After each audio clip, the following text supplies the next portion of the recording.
toujours Australie-Congo. Avec si tu l'aimes. En tout cas, ce qui est certain, c'est que tous les prisonniers qui sont retenus pour des raisons politiques dans les prisons du pays seront libérés dans les jours prochains.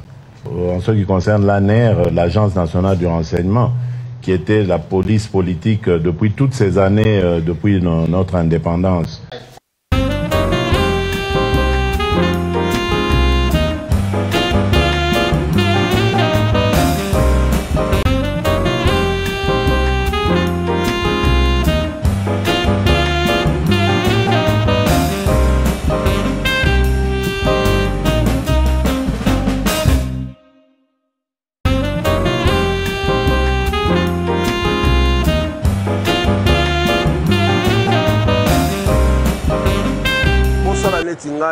Bolandara toujours Australie-Congo.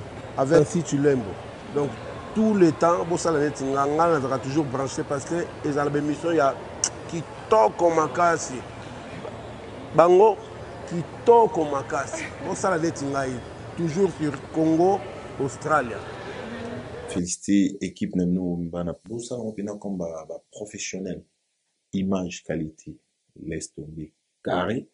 Aux opposés, ma question nous a posé, tout se passe bien. Vraiment, nous avons encouragé Bino, nous en que jeunes congolais, beau continuer bongo. To l'union aux amis, en Australie, même taille, na idéologie, en Australie, maman ancien, en tout cas, biso tout, on a Simano. Merci beaucoup. Le roi qui est liboso, quoi.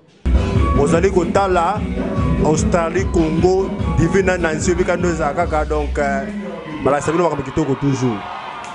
Zoa.